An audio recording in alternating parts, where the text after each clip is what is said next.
Well, my name is Robert W. Smith. We're sitting here in Troy, Alabama right now, a place that has been really near and dear to my heart for almost my entire life. And it's literally only 30 minutes from where I was born. I was born at Fort Rucker, Alabama, in Lister Army Hospital. My mother, who was a local girl from Daleville, Alabama, met my father in 1956. They actually met at Lake Palaco, which is a kind of a recreation area on Fort Rucker. And he was serving as a lifeguard, and she was there, and they started dating and got married. And a couple years later, 1958, October 24, 1958, I showed up. And so this location we're in right now, again, is very near and dear to my heart, very close to where I was born.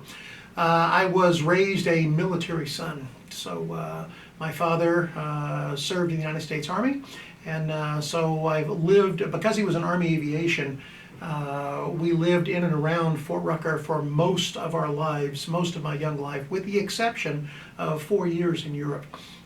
So as a young child, I had the great honor and fortune to actually live abroad, and lived about 80 kilometers outside of Paris. The little towns there are called Nancy, Bar-le-Duc, Toul. There was a military base there called Poste-Yvelines. And so it's closed down now, but I was there in the early 60s and spent 4 years in Europe, in France, and talk about giving me a worldwide view even at a young age. I really didn't realize the impact that abroad experience had on me until much later in life. We came back, and because my father was in Army Aviation, we went right back to Fort Rucker, and started in school back on the base at Fort Rucker Elementary School.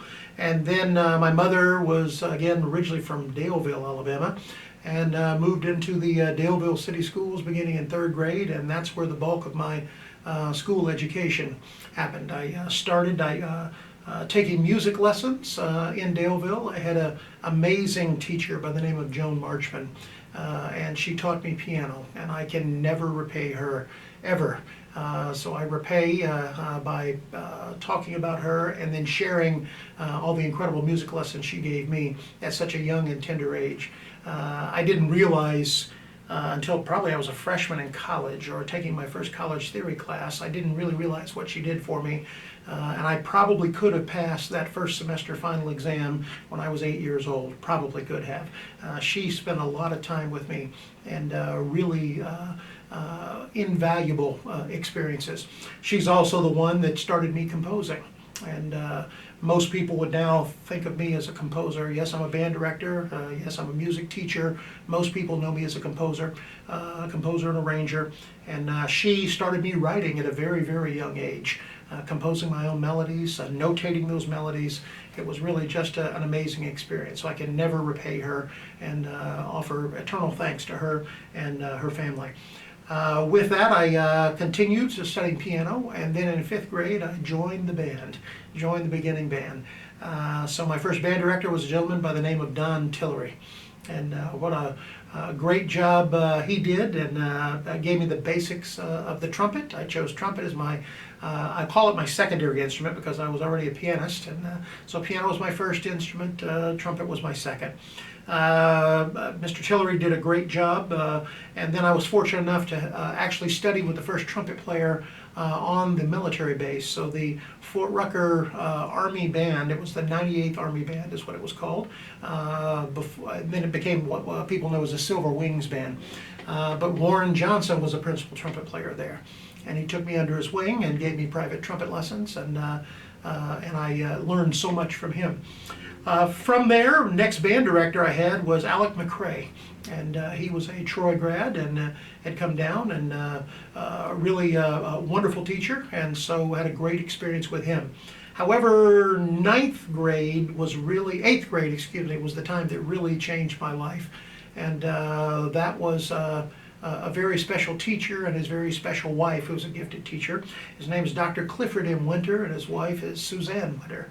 And people know him as Ski Winter, and he's a time-honored teacher, conductor in this state, and has done so much for the state of Alabama, music education in Alabama. I was so fortunate. He and Susie Winter had graduated from Troy, and their first job was Daleville, Alabama. And they came down, and I was sitting in that band room. And he was so kind to me. Continued my trumpet lessons. I studied trumpet with him. but probably the most significant was him bringing me up here to where we sit. We're sitting right now, I'm looking out this window at the quad here on the campus of Troy University. He brought me up to hear the band under the direction of Dr. John M. Long, and I would listen to the band, whether it was the symphony band, we called it the reading band back then, or the Sound of the South. And I heard this really incredible band. We came up for a football game. I heard this marching band for the first time, and I got back. I said, "Oh, Mr. Winter, can we play this?" And they had done an arrangement by a great arranger that was on faculty here, Jim Mahaffey. They had played an arrangement of the Wabash Cannonball, and it was in 5/4 time. I just thought that was the coolest thing I'd ever heard in my life. And I looked at Mr. Winter. I said, "Can we please play that arrangement?" He said, "Tell you what, why don't you write it?" And that really began my career in writing for band. So I took that to heart and went home that weekend and scored out the Wabash Cannonball to the best of my abilities, and came back, and I'll be darned, Mr. Winter actually played it with the band, and we ended up performing it, and that was really wonderful. So then I started writing for the Christmas concert. I wrote an arrangement of White Christmas. I remember that very, very well. And pretty soon I was writing for many, many events, and Mr. Winter was so, so kind to me. He played everything that I brought in, and I can never, ever repay him for that experience. My education through my junior year in high school was fairly normal, with the exception of writing a lot for the band and spending a whole lot of time working on music. However, when I was going into my senior year, things took a slightly unusual turn. I only needed 2 credits to graduate high school. So at that time, Troy University, again where we're sitting right now and I'm on the faculty, Troy University had an early admissions program. And so my mom, bless her soul, was so trusting of me and wanting to do the best for me in my education. So I was already a year ahead in school, and because I had started school in Europe, and when I got back to the United States after coming back from France, I was already a year ahead based on age. They just did things a little differently over there, and in that school system. So we got back, and I'm a year ahead in school, and then all of a sudden I'm 16 years old and about to go into my senior year, and in high school, and then we decided, okay, we're going to go to college early. So I moved to Troy, Alabama. I took my 2 credits over at Charles Henderson High School, and then from there spent the rest of the day here on the campus of Troy University. And so I took all my freshman music classes, things along those lines. So that put me a little bit ahead. Then it got a little bit more unusual. There's a thing called the CLEP test. So I took the test and CLEP'd a fair amount of general studies requirements. So long story short, I was a junior in college at 16 years of age.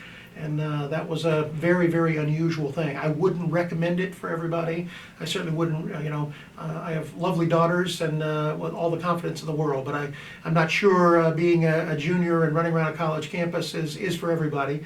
But I did it. I stretched the college degree out to 3 years, and really enjoyed that. Had a wonderful experience with my time at Charles Henderson High School. Again, my high school diploma is from Charles Henderson, and then from there I got my undergrad degree here under the direction of Dr. John M. Long here in our School of Music at Troy University. While I was doing that, I had the opportunity to get my first job. There's a private school here in town called Pike Liberal Arts, and so they needed a band director. And so I was actually in my junior year of college, but I was only 18 years old. But I managed to land that particular job, so the students there had no idea how old I was, and so I started working with the band at Pike Liberal Arts, taught there for 2 years until I left Troy, and am forever grateful to all of those students, to Delaney Curvin, who was the headmaster there, who had the faith in me, and the band was really quite good. In fact, very recently I just had the opportunity to go back and step into that band room for the first time in almost 40 years. or it was 40 years. And Amanda Ford, a dear friend who I grew up with in Daleville, Alabama, is now the director there. So I had a great opportunity to go in and guest conduct that band not too long ago, and boy, did that bring back a flood of memories. So my first teaching job was in the state of Alabama at Pike Liberal Arts School as the band director. From there, I moved on. It's 1979. I graduated college. I graduated high school in '76. Graduated from here in Troy in 1979, and left Alabama. I applied for and got a job down in the Tampa Bay area of Florida. And so I became the director of bands at Pinellas Park High School. Had a wonderful experience there, fond memories, wonderful students who I'm still connected with. In fact, we've had reunions from that time over the last couple of years, and next year they're doing a reunion cruise. So they're the reunion cruise with the Smith years. So I'm going to go get on a cruise ship and sail with all my former students, and we've just had a really wonderful lifetime of music together. I'm forever grateful to all of those really wonderful people. I taught at Pinellas Park for 3 years, and then moved over to Clearwater High School in Clearwater, Florida. That was just a few miles up the road, about 15 miles up the road, maybe not even 15, 12 miles up the road from where I was at Pinellas Park. And so enjoyed that very much. While I was doing that, I worked with the beginning of a drum and bugle corps called the Suncoast Sound. That was started by a gentleman by the name of Robert Cotter. And he invited me to come and work with the group and be on the staff, and I did, and I appreciated it very much. After a couple of years of doing that, then I became the program coordinator of that particular group and started writing all of the arrangements, coordinating the staff, hiring the teachers, et cetera, et cetera. That was a great experience. I worked with some amazing people, just some very gifted teachers. And we were able to take that group and do pretty well in a short amount of time in what we know now as Drum Corps International. So it was 1983, and the Suncoast Sound was only 4 years old, but we're sitting there in the finals of DCI, and we had a pretty good musical contingent, particularly our brass section. So I was there at the finals, happened to be in Miami, Florida, and as soon as we got off the field, finished the performance, somebody from our souvenir booth came over and said, "Hey, Robert, there's a gentleman that'd like to meet you." And I said, "Here's his card, and he'll meet you here right after the event tonight." So I looked down, and it was a gentleman from Columbia Pictures Publications. And they were looking for somebody on the younger side who was a writer who would wanted to have a career in writing for all forms of musical ensembles, all forms of media. And so at that time I became very connected with Dr. Jack Bullock, and he is like my second father. And I am so eternally grateful to him and his wife, Rebecca. So I started my publishing career. I was just a few years out of college, but I started 2 weeks after that event in Miami. I was on a plane and sitting in the president of Columbia Pictures Publications office, and my publishing career began at that moment. So I started out as a writer and a consultant for them, went all the way through 1984, and then in the fall of '84, they offered me a full-time job, wanted me to actually leave the classroom, come down and be a product line manager in the publications division at Columbia Pictures Publications. So I did, and I started in January of 1985 working for Columbia Pictures Publications. So that was a wonderful experience. Did that for 3 years. I was writing then in 1988, but I knew I'd had enough time inside the publishing industry to know that I had some comfort areas and some zones that were really wonderful. However, I also knew there were some areas that I needed some improvement. And when you're out working, you know where your strengths are. You also learn to identify your weaknesses. And I had never really had the orchestral experience.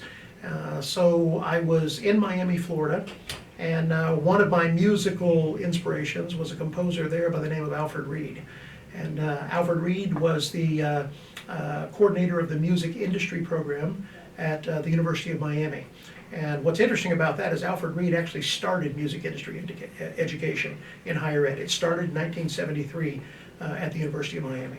And so Alfred Reed, this world-renowned composer, And he was teaching all forms of writing, production, coordinating the curriculum, and just a really great program. So I decided at that moment I'm going to go get my master's degree. So 1988, I started at the University of Miami in the master's program. I got my master's in media writing and production. And what was that? That was a music industry-based program where you have to write for anything and everything. It doesn't matter if it's an orchestra, a concert band, a jazz ensemble, a choir, and then you also had to be able to record, produce, and you had to be able to score for film and television. So it was a really fascinating program for me. So under Alfred Reed's direction and also a gentleman by the name of Jim Progress, I got my master's degree from the University of Miami, and that was truly a life-changing experience. I finished the degree in 1990, and okay, what am I going to do next? And I received a phone call, and James Madison University in the Shenandoah Valley of Virginia was looking for someone who was a writer who had some music industry experience. And so I had been working at Columbia Pictures. I was a writer. I actually had been writing for their marching band there.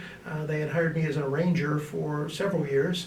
And they had a music industry program, and they had a faculty position. So I applied and very fortunately landed that job. So that was a turning point in my life. I moved to the Valley of Virginia. That's about 2 hours outside of Washington, D.C., and I started there in 1990 and started in the fall of 1990. I spent 7 years there. Those were life-changing years for me. I met in Virginia what was to become my wife, Susan L. Smith, and my daughters were born there on that campus. There was a hospital, Rockingham Memorial Hospital, that was on the campus, and so that Harrisonburg, Virginia, and James Madison means the world to me because that's family roots and family ties. In 1997, received a call that my college teacher and mentor, Dr. John M. Long, was retiring. And one of the members of the Alumni Association had called and said, "Would you consider applying for for Dr. Long's director of bands position?" I said, "Well, sure, I'll consider that." And I did. I applied and was honored and fortunate to land the job. So I left Virginia in 1997, summer of '97, moved back to Troy, Alabama. I'd been gone literally for almost 20 years. And moved back as the director of bands and followed my mentor, Dr. Long, in that position. I served as director of bands here. Those were wonderful years. Served for 4 years. All the time I was writing and publishing. My publishing started again with Columbia Pictures in 1990 through a series of corporate mergers. Then all of a sudden it became Warner Brothers Publications. So here it is, 1990. I spent my years while I was in Virginia writing for Warner Brothers, and then came to Troy. I'm still writing for Warner Brothers. In 2001, had an amazing opportunity with Warner Brothers where they invited me to come and work on a very special project. So I took a hiatus from college teaching for almost 5 years, and went and worked on a large project at Warner Brothers, and that was again another life-changing experience. It was like getting 3 or 4 doctorates in one 5-year period. So I was very, very thankful for those years working with major artists, major teachers, major writers, composers of all types, and so that was a very special time. When that was done, before I had left Troy, I had put the basic proposal together for a music industry program here on the campus of Troy University.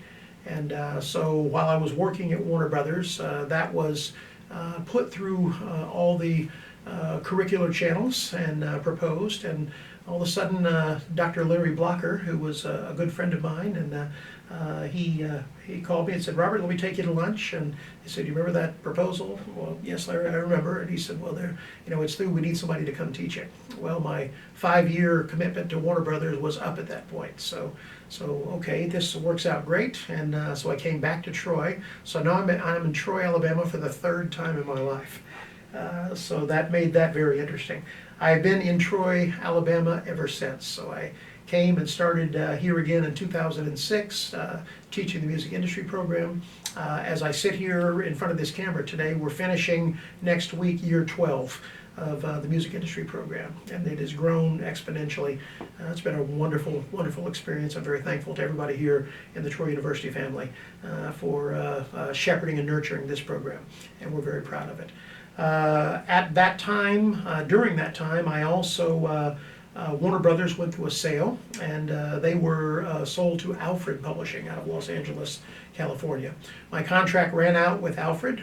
They were very kind to me, made me a really wonderful offer, which I really appreciate. However, I also had an offer from the C.L. Barnhouse Company at the same time. So I'm teaching music industry here, but I'm serving, took a position with C.L. Barnhouse Company, and I was the Vice President of Product Development for C.L. Barnhouse. So I'm writing and working with new writers, helping them to develop new publications for their company. Barnhouse is the second oldest music publishing house in the United States of America. They've been in business since 1886. So that opportunity at Barnhouse was really wonderful. I stayed with Barnhouse through the through 2015, and now I'm simply just Robert Smith sitting in Troy, Alabama, teaching. I'm still writing and publishing, but I'm really enjoying life here. And raised our daughters. They've lived twice in Troy, so we're thankful for them. My daughters are both going into music education. Savannah graduated from the University of Alabama. She's finishing her first year now as a director of bands at Jacksonville High School. And daughter Madison is a senior at Troy, just sang her senior recital. She's got a couple more classes she'll student teach, and she's going to be a choral music educator. During the last 10 years, my wife Susan is a very gifted teacher and a master teacher. I can't express my admiration for her skills highly and strongly enough. My daughters both went through her band program, and even if she were not my wife, I would go over hill and dale to get my daughters into Susan Smith's band program. She was the director of bands at St. James School, which is a private school, academic-based private school in Montgomery, Alabama. And Susan built a really wonderful and magical program there. And so I was thankful and fortunate to assist and support her as she was serving as director of bands of this really magical place called the St. James School. So we had a wonderful 10 years there. Susan now, however, is teaching music education here at Troy University. She started this past fall, and so her office is literally 5 doors down from where we're sitting right now. And after this long journey of life that I've just described, what a wonderful time we're having right now. The quality of life is amazing. The commute has gone from 1 hour from Montgomery to Troy for me to drive every day. Now my commute is 4 minutes, and my wife and I are on the same schedule, and we are loving life at this moment. So that's somewhat my journey. I've been very fortunate in the music publishing industry to enjoy a lot of support and a lot of friends, meet a lot of people, and am able to sustain a career that started in the fall of 1983, and here we are 35 years later, and the music publishing business is still very, very kind to me, and I appreciate that. Out of the publishing endeavors, I've been fortunate to do some other pretty amazing things far beyond what I ever dreamed.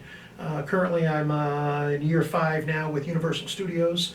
I'm a consultant with them. I design attractions for them, score little film clips for them, work with wonderful people, mostly in Orlando, but been out in Los Angeles multiple times as well. That's been a really wonderful experience. Through the publishing, I've toured and conducted on just about every continent on the planet Earth. I have not conducted yet in Africa, and I've not conducted in Antarctica, but I've got the other continents.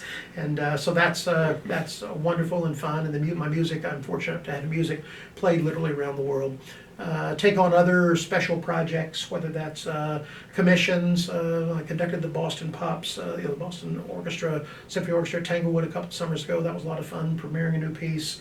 The musical production Blast, Tony Award winning, Emmy Award winning. If you see the Blast production, I'm yellow. If anybody who happens to see even the videos of those, it's all organized by color. So I'm yellow. So when you're seeing yellow up there, that's my music.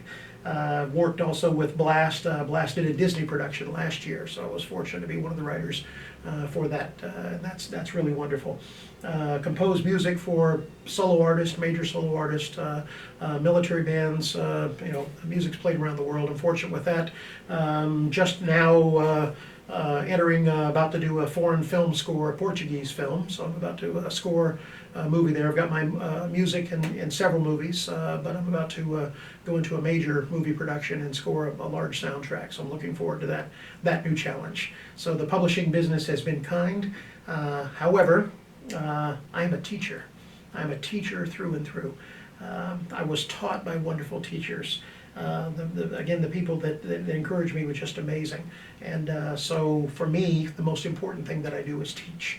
And so the writing and the publishing is wonderful, but it cannot replace sitting in that classroom, sitting in that band room, on that podium, whether I'm guest conducting, whether I'm conducting an ensemble here at the university, or lecturing in a class. So very, very important. My principal teachers, I've mentioned several of them, but again, Joan Marchman, my piano teacher, my band directors, but I specifically want to thank Ski Winter and Susie Winter, Dr. Clifford M. Winter, for the time that they spent with me working on the writing. I want to thank Dr. John M. Long. The impact that he has had, not on me personally, but our entire region, our entire area of the southeastern part of the United States is just phenomenal. So I'm so thankful to him. One of Dr. Long's influences for me was hiring a composer here by the name of Paul Yoder. And so my very first composition teacher was here at Troy and studying with Paul Yoder. And that opened my eyes to the music publishing industry. I remember him saying, Robert, yes, you're going to be able to do this, but I suggest that you start writing for music education and grow as your music grows and move up the developmental levels. I took his advice and I will never be able to pay him back. So the only way I do that is to make sure that people remember his name and the impact that he had, not just on me, but on musicians around the world. And so I'm very thankful for him. The people in my professional life that were teachers, I mentioned Jack Bullock. Jack was just amazing, and Jack continues to be an amazing influence in my life. One of his best friends, who became one of my best friends, was my concert band editor for 16, almost 17 years, Jack Lamb. And he's from upstate New York, and amazing man who I just love. I love the two Jacks, we call them, and just wonderful, wonderful people.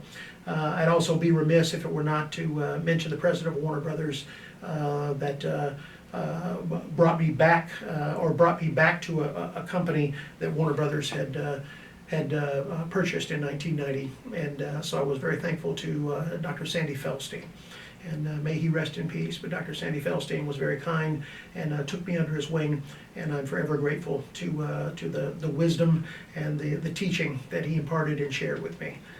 So hopefully I'm able to do that with my students. Hopefully I'm able to do that with bands that I'm guest conducting, and share with colleagues and wonderful musicians.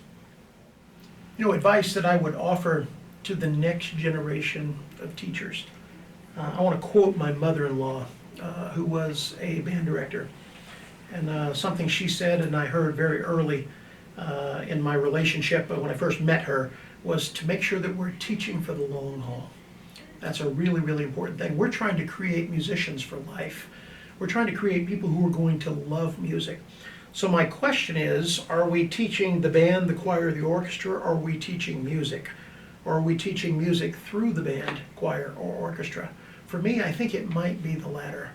And I think that we have to teach to have, in a way, with our goal to create music makers, independent learners, music makers for life. They may not all be at the exact same level. However, we want them to enjoy and to appreciate and to support our arts and our arts classrooms for their lives and for the lives of their children, and pass on that love to their children. The old saying, if only the birds with the most beautiful voices sang in the forest, it would be a very quiet forest. Music is for everybody. And so we have this amazing art form called music that in the United States of America enjoys something really special. Music is compulsory here. We have to teach music. It's part of our curriculum in American schools. And we are so fortunate. We're one of the few places on the planet Earth that have that luxury. I think that we've got to nurture the arts, nurture arts education, because inside that is where we find our humanity. Why am I sharing this with young teachers? I know when I was in my early 20s and I was that young band director, I thought that I feel like I did, I worked very hard. I was very dedicated to the band. I wanted the band to be great. But I also wonder if maybe my zeal for the band to be great might have taken a little bit of a human toll when I was young, and really didn't think as humanely probably as I could have. So with that in mind, again, we're teaching for the long haul. I had a unique opportunity a few years back, and I'll just put this into a story, a personal story. I was in upstate New York. I just finished conducting a concert, and it was a late night flight. I had to leave the concert. I had to get on a plane. I had to fly to Norfolk, Virginia, and I was on my way to go speak and present at VMEA, the Virginia Music Educators Association conference. And there was only one way to get there, and I had to take this little commuter flight out of upstate New York, and they were flying to get me to Norfolk, Virginia. So I get on the plane. The plane is absolutely full except for the seat right next to me. And when you're a man of measure, if you've got a little girth to you, having that seat next to you is a pretty valuable thing. Some of you may be watching this video, you know exactly what I mean by that. So here we are. It's late night. It's almost midnight. And I think, boy, I've got first class on this little commuter flight. This seat is next to me. We looked down and everything was ready to go. We're just about to close the door, and all of a sudden there's a light outside, and it looked like there was an eclipse. There was this man mountain of a guy coming in to that plane, and I went, okay, here we go. Well, here comes this huge man, and he is coming down. Now we're talking huge as in tall, as incredibly muscular, incredibly physically fit, and it was clear by the haircut that he was military. So he comes in, and sure enough, the only seat left is right next to me. So we're squeezed into this little thing, and I looked at him and I joked. I said, if we're going to have to sit this close together, we may as well get to know each other. How you doing? My name's Robert. And so he told me his name, and we're sitting there chatting, and because we're very, very tight, I couldn't even hardly get my left leg onto the seat itself. This is a big guy whose shoulders in the inside of the plane was kind of making him lean my way. So he said, yeah, well, where are you going? I said, well, I'm going to Norfolk. He said, yeah. He said, well, I'm clearly going to Norfolk too. I said, are you military? He said, yes, I'm being deployed. Yeah. And I said, well, my father, is buried at Arlington. I really, please know how much I appreciate your service. And he said, well, what are you going to Norfolk for? I said, well, I'm going to speak at a music conference. And all of a sudden, this man mountain, his eyes lit up, and he went, I was in the band. I was in the band. And I said, oh, really? So all of a sudden, that spawned a whole bunch of discussion. So I still remember, chatting back and forth. And I said, well, what did you play? We played percussion. And I said, well, what are your favorite moments? He said, we were playing this piece called The Inferno, and I got to play the chain. I got to play the chain. Well, little did Stefan know that the guy that wrote The Inferno was sitting right next to him having the conversation. And for me, it wasn't even worth telling him, because I did not want to spoil this moment. He was so excited about playing the chain, and what a cool sound that was. And so we're continuing to chat, and he said, I said, where are you from? He said, I'm from Madison, Wisconsin.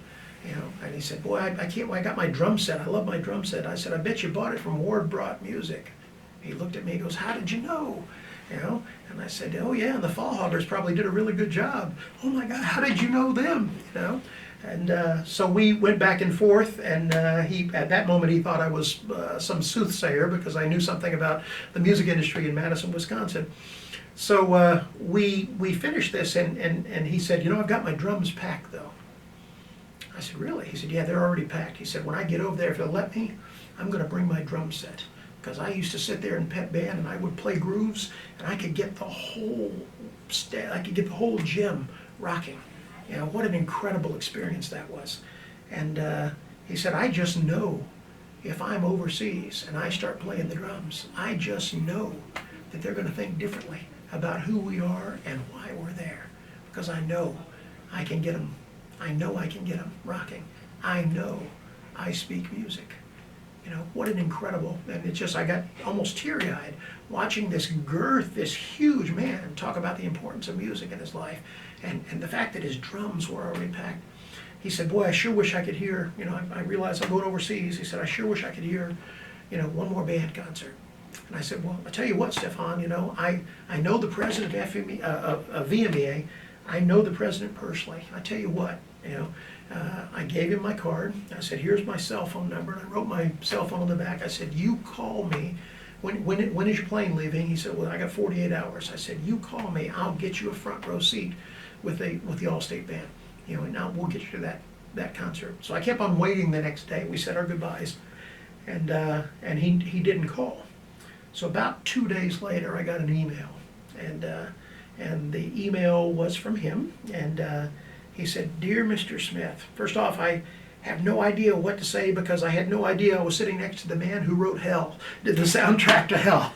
You know, he was referring to the Inferno and the Chain, and so that was pretty special. He said, "I really apologize. I didn't call. Our plane left early, and so I was unable." He said, "I sure though appreciate you taking the time, you know, to talk to me about music and the importance, you know, and I really appreciate your understanding, and the fact that you were interested in me was just the most amazing thing in the world, you know, and I really appreciate that." And so that was a life-changing moment. Something I want to pass on to all the young teachers that may be watching this. We have to teach for the long haul. We have to teach to make people love the international, non-translation required language of music. It's something that allows us to speak. It shows our humanity. It shows who we are and what we stand for and what we believe in. That's why we teach music. Music is for everybody. And however, be that ambassador. Make it work at all the levels, and make sure no matter what, you always share your passion for the art form. No matter what problems you're going to run into, what administration, parents, any students, any issues, if your passion is pure and your motives are honest, you will always be able to get through that. And you'll always be able to get through it using the universal language of music. Music has been around whenever and wherever humans has existed. Music has been there too. It's part of our universal human condition. You teach the greatest subject, the greatest art form in the world. Now, use it to go out and change that world. I hope and I hope you have the greatest career possible. And I wish you the very best in all of your teaching endeavors.